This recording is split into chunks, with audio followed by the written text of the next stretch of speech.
గూఢచర్యం విషయంలో పాకిస్తాన్ ఐఎస్ఐ కొత్త కుట్రలకు తెరలేపింది. ముఖ్యంగా భారత్లోని సోషల్ మీడియా ఇన్ఫ్లుయెన్సర్లను టార్గెట్ చేసుకున్నట్లుగా ఎన్ఐఏ అనుమానిస్తోంది. హనీ ట్రాప్ వలలో పడి పైసలకు ఆశపడి వీసాలకు లొంగి వీఐపీ ట్రీట్మెంట్ కోసం అడ్డదారులు తొక్కి మన సమాచారాన్ని పాక్కు అందించిన 18 మందిని ఈ 22 రోజుల్లోనే ఎన్ఐఏ అరెస్ట్ చేసిందంటే ఇంటి దొంగల పనితనం ఎలా ఉందో అర్థం చేసుకోవచ్చు. అందుకే భారత్లోని పాక్ స్పై నెట్వర్క్ ను బద్దలు చేస్తోంది కేంద్రం.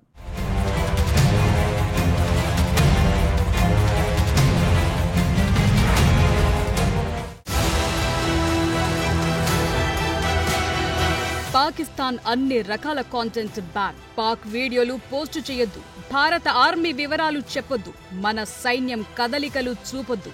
ఇది భారత్ పాక్ ఉద్రిక్తతల సమయంలో కేంద్ర ప్రభుత్వం జారీ చేసిన అడ్వైజరీ. కానీ కొందరు అదే పనిగా ఈ అడ్వైజరీకి వ్యతిరేకంగా పనిచేశారు. మొన్న జ్యోతి మల్హోత్రా అరెస్ట్ అయితే ఇప్పుడు భయ్యా సన్నీ యాదవ్ వంతొచ్చింది. ఆయన్ను ఎన్ఐఏ అదుపులోకి తీసుకుంది. పాకిస్తాన్ కు 4 సార్లు వెళ్లిన సన్నీ అక్కడ ఏం చేశాడు, ఎక్కడెక్కడ తిరిగాడు, ఎవరితో మాట్లాడాడు, ఇవన్నీ వివరాలు రాబట్టే ప్రయత్నాల్లో ఉన్నారు.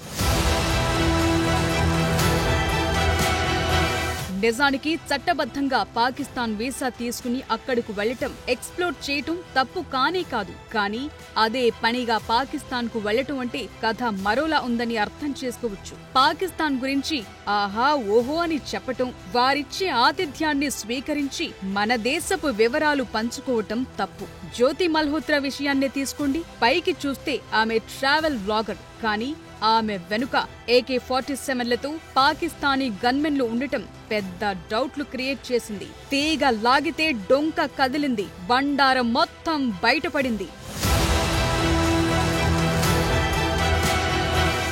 మే 8న భారత సమాచార ప్రసార మంత్రిత్వ శాఖ పాకిస్తాన్లో ప్రొడ్యూస్ అయిన పాక్ కు చెందిన అన్ని రకాల డిజిటల్ కాంటెంట్ ను భారత్ లో బ్యాన్ చేసింది. ఇందులో సినిమాలు, వెబ్ సిరీస్లు, పాటలు, పాడ్కాస్టులు, ఇతర మీడియా కాంటెంట్ ఉన్నాయి. ఇండియాలోని OTT ప్లాట్ఫామ్లు, స్ట్రీమింగ్ సర్వీసెస్, సోషల్ మీడియా ప్లాట్ఫామ్లలో ఈ కాంటెంట్ ను తొలగించాలని ఆదేశించారు.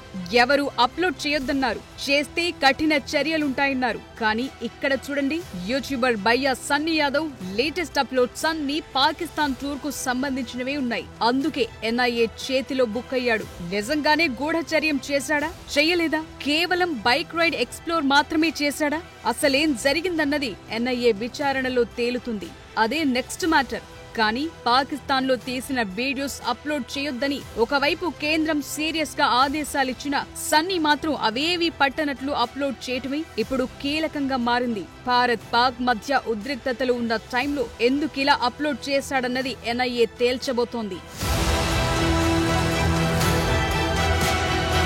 భారత్ పాక్ ఉద్రిక్తతల టైంలో ఈ వీడియోలు పోస్ట్ చేస్తే వైరల్ అవుతాయని సన్నీ అనుకున్నాడా, యూట్యూబ్ ఆల్గారిథం పుష్ చేస్తుందనుకున్నాడో ఏమో గాని పాకిస్తాన్ టూర్ వీడియోలు వరుసగా అప్లోడ్ చేస్తున్నాడు. అదే సమయంలో ఎన్ఐఏ రాడార్ కు చిక్కాడు. కేంద్ర ప్రభుత్వం వద్దన్న పని చేయటంతో ఇప్పుడు ఇరుక్కున్నాడంటున్నారు. భయ్యా సన్నీ యాదవ్ ఇటీవలే పాకిస్తాన్ లో బైక్ రైడ్ పూర్తి చేశాడు. అక్కడే 2 నెలల దాకా ఉన్న సన్నీ యాదవ్ టూర్ వీడియోలను యూట్యూబ్ లో పోస్ట్ చేశాడు. నిబంధనలకు విరుద్ధంగా తన సోషల్ మీడియా అకౌంట్ లో ఇటీవలే పాకిస్తాన్ లో బైక్ రైడ్ వీడియోలను అప్లోడ్ చేయడంతో పెద్ద రిస్క్ చేశాడు. టూర్ ముగించుకుని భారత్ వచ్చిన భయ్యా సన్నీ యాదవ్ ను చెన్నై ఎయిర్పోర్ట్ లో ఎన్ఐఏ అధికారులు అదుపులోకి తీసుకున్నారు. యూట్యూబర్ జ్యోతి మల్హోత్రా పాకిస్తాన్ కు స్పైగా వ్యవహరించిందనే డౌట్ తో ఆమెను ఇప్పటికే అరెస్టు చేసి విచారణ జరుపుతున్నారు. ఈ క్రమంలోనే ఎన్ఐఏ అధికారుల దృష్టి భయ్యా సన్నీ యాదవ్ పై పడిందంటున్నారు. కొద్ది రోజుల క్రితం ఎన్ఐఏ అధికారుల సమాచారంతో స్పెషల్ బ్రాంచ్ పోలీసులు సన్నీ స్వగ్రామం సూర్యాపేట జిల్లా నూతకల్ మండలం చిల్పకుంట్ల గ్రామానికి వెళ్లి ఆయన ఇంట్లో సోదాలు నిర్వహించినట్టు కూడా ప్రచారం జరిగింది. భయ్యా సన్నీ యాదవ్ 2 నెలలు పాకిస్తాన్ లో ఏం చేశాడు, అక్కడ ఆయనకు షెల్టర్ ఇచ్చింది ఎవరు, పాకిస్తాన్ లో ఎవరెవరిని కలిశాడు, అసలు అన్ని రోజులు ఎందుకుండాల్సొచ్చింది, ఆపరేషన్ సింధూర్ జరుగుతున్న టైంలో అక్కడి వీడియోలను ఎందుకు అప్లోడ్ చేశాడు, ఇలాంటి విషయాలపై ఎన్ఐఏ నజర్ పెట్టింది. భయ్యా సన్నీ యాదవ్ పాకిస్తాన్ కు మొత్తం 4 సార్లు వెళ్లాడని గుర్తించారు. ఎన్నిసార్లు ఎందుకు వెళ్లొచ్చాడన్నదే కీలకంగా మారింది.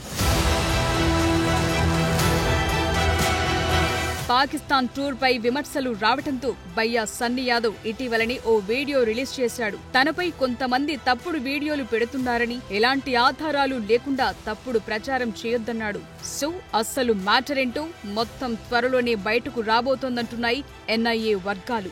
ఇప్పటికే ఇల్లీగల్ బెట్టింగ్ యాప్స్ ప్రమోట్ చేసిన విషయంలో మార్చి 22న భయ్యా సన్నీ యాదవ్ పై సూర్యాపేట జిల్లా నూతనకల్ పోలీసులు కేసు నమోదు చేశారు. అప్పటి నుంచి సన్నీ పోలీసులకు దొరకటం లేదు. విదేశాల్లో ఉన్నాడని తేలటంతో లుకౌట్ సర్క్యులర్ జారీ చేశారు. ఆ కేసులో తనను అరెస్టు చేయొద్దంటూ ఇప్పటికే సన్నీ యాదవ్ కోర్టును ఆశ్రయించాడు.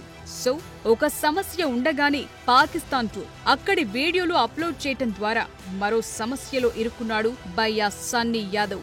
మరి పాక్ రైడ్ వెనుక అసలు మ్యాటర్ ఏంటో తేల్చే టైం వచ్చింది. సోషల్ మీడియా ఇన్ఫ్లుయెన్సర్లను పాకిస్తాన్ అస్త్రంగా వాడుకుందా? ఇన్ఫర్మేషన్ సంపాదించుకునేందుకు చాలా ప్రయత్నాలు జరిగినా సోషల్ ఇన్ఫ్లుయెన్సర్లకు పాకిస్తాన్లో రాచ మర్యాదలు చేయించడం ద్వారా వారిని ఆకట్టుకుని ఐఎస్ఐ కూపిలాగిందన్న వాదనలు బలపడుతున్నాయి. ఇప్పటికే యూట్యూబర్ జ్యోతి మల్హోత్రా అరెస్ట్ అయింది. ఇప్పుడు భయ్యా సన్నీ యాదవ్ వంతు వచ్చిందంతే. వీళ్లు బార్డర్ దాటి అందించిన సమాచారం ఏంటి? దర్యాప్తు సంస్థల విచారణలో ఏం తేలింది?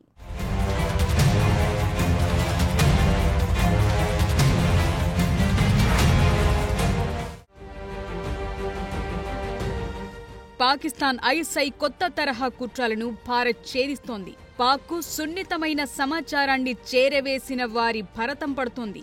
మే 4 నుంచి మే 26 వరకు ఏకంగా 18 మందిని అరెస్టు చేసింది. ఇందులో దేశవ్యాప్తంగా సంచలనంగా మారిన జ్యోతి మల్హోత్రా కూడా ఉంది. ఇంకా సన్నీ యాదవ్ లాంటి చాలా మంది ఎన్ఐఏ అదుపులో ఉన్నారు. వారి నుంచి వివరాలు రాబడుతున్నారు. కథ మొత్తం డీకోడ్ చేస్తున్నారు.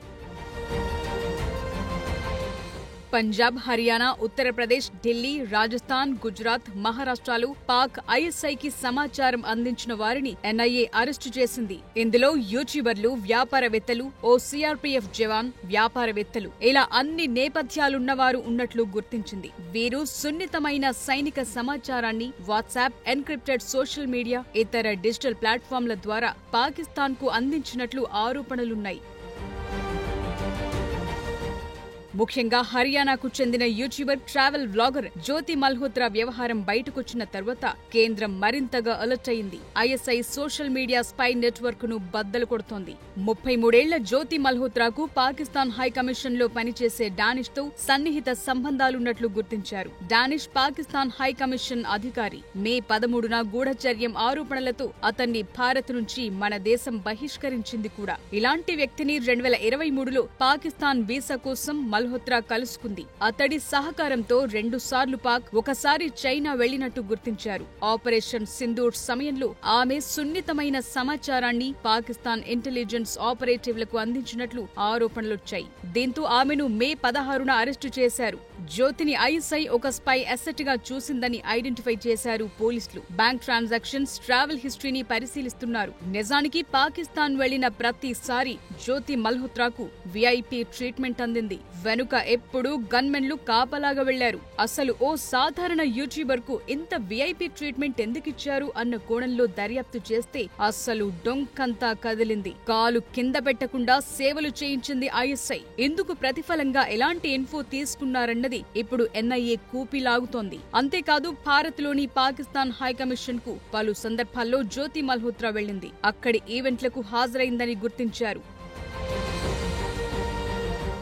పంజాబ్, యూపీ, ఢిల్లీ, గుజరాత్, జార్ఖండ్, రాజస్థాన్, హర్యానా, మహారాష్ట్ర వంటి రాష్ట్రాల నుంచి ఐఎస్ఐ హ్యాండ్లర్లను అదుపులోకి తీసుకున్నారు. ఇంకా చాలా రాష్ట్రాల్లో ఇలాంటి అనుమానితులను అదుపులోకి తీసుకుంటూనే ఉన్నారు. ఇంటి దొంగల భరతం పడుతున్నారు. యూట్యూబర్ల నుంచి సిఆర్పీఎఫ్ సిబ్బంది వరకు వివిధ నేపథ్యాల నుంచి వచ్చిన వ్యక్తులు ఈ నెట్వర్క్ లో భాగమయ్యారు. వారు సైనిక కదలికలు, వ్యూహాత్మక స్థావరాలు, ఇతర సున్నితమైన సమాచారాన్ని డిజిటల్ ప్లాట్ఫామ్ల ద్వారా అందించారు. ఈ ఐఎస్ఐ నెట్వర్క్ లో మోతీరామ్ జాట్ అనే సిఆర్పీఎఫ్ అధికారి ఉన్నట్లు గుర్తించారు. ఆయన్ను విధుల నుంచి తొలగించి అరెస్టు చేశారు. ఇతడు జాతీయ భద్రతకు సంబంధించిన సున్నితమైన సమాచారాన్ని, ముఖ్యంగా ఆర్మీ కాన్వాయ్ కదలికలను ఐఎస్ఐకి అందించినట్లు గుర్తించారు. సోషల్ మీడియా ద్వారా ఒక మహిళగా నటించిన పాకిస్తాన్ ఏజెంట్ మోతీరామ్ ను సంప్రదించి హనీ ట్రాప్ చేసి సమాచారాన్ని రాబట్టినట్లు వెల్లడింది. ఆయన ఫోన్లు, ఫోటోలు, ట్రాన్సాక్షన్స్, చాటింగ్ ఇవన్నీ బయటపడ్డాయి. 2023 నుంచే ఇలా సమాచారం లీక్ చేస్తున్నట్లు గుర్తించారు. అతనిపై official secrets act, BNS section 152, IT act కింద కేసు నమోదు చేశారు. జూన్ 6 వరకు కోర్టు కస్టడీకి అనుమతించింది కూడా. ఐఎస్ఐ స్పై నెట్వర్క్ బద్దలవటానికి కారణం ఇటీవలి పీఓకేలో పాక్లో ఉగ్రవాద క్యాంపులను టార్గెట్ గా చేసుకుని ఆపరేషన్ సింధూర్ చేపట్టింది. అయితే ఈ టైంలో సమాచారాలు లీక్ అవటాన్ని గుర్తించారు. దీంతో తీగ లాగితే ఇంటి దొంగల గుట్టు రట్టవుతోంది. ఐఎస్ఐ సోషల్ మీడియా ఇన్ఫ్లుయెన్సర్లు, యువత, వ్యాపారులు, సామాన్యులను ఆర్థిక లాభాలు, హనీ ట్రాపింగ్, వీసా వాగ్దానాల ద్వారా ఎలా రిక్రూట్ చేసుకుందో గుర్తించారు. ఏదో హైబ్రిడ్ యుద్ధ వ్యూహమే అంటున్నారు ఎక్స్పర్ట్స్. ఇప్పటి వరకు అరెస్ట్ అయిన వారిపై official secrets act 1923, BNS section 152, IT act కింద కేసులు నమోదు చేశారు. ఇందులో నేరం నిరూపితమైతే 3 ఏళ్ల నుంచి జీవిత ఖైదు దాకా శిక్ష పడే అవకాశం ఉంటుంది. ఎన్ఐఏ రాడార్ లో ఉన్న వారిపై ఫోరెన్సిక్ ఎనాలిసిస్ చేస్తున్నారు. వారి మొబైల్ ఫోన్లు, బ్యాంక్ ట్రాన్సాక్షన్స్, ఎన్క్రిప్టెడ్ మెటీరియల్ ను డీక్రిప్ట్ చేసే పనిలో ఉన్నారు. అవన్నీ బయటకొస్తే ఏం జరుగుతోందన్నది తేలబోతుంది. ఇప్పుడు జరుగుతున్న అరెస్టులు చూస్తుంటే భారత్లో పాకిస్తాన్ ఐఎస్ఐ స్పై నెట్వర్క్ ఏ రేంజ్ కు వెళ్లిందో అర్థమవుతోంది. ఏదో విషయంలో కక్కుర్తి పడ్డవారే ఇలాంటి నీచానికి ఒడిగడుతున్నారు. దేశద్రోహం చేస్తున్నారు. దేశద్రోహులుగా మిగిలిపోతున్నారు.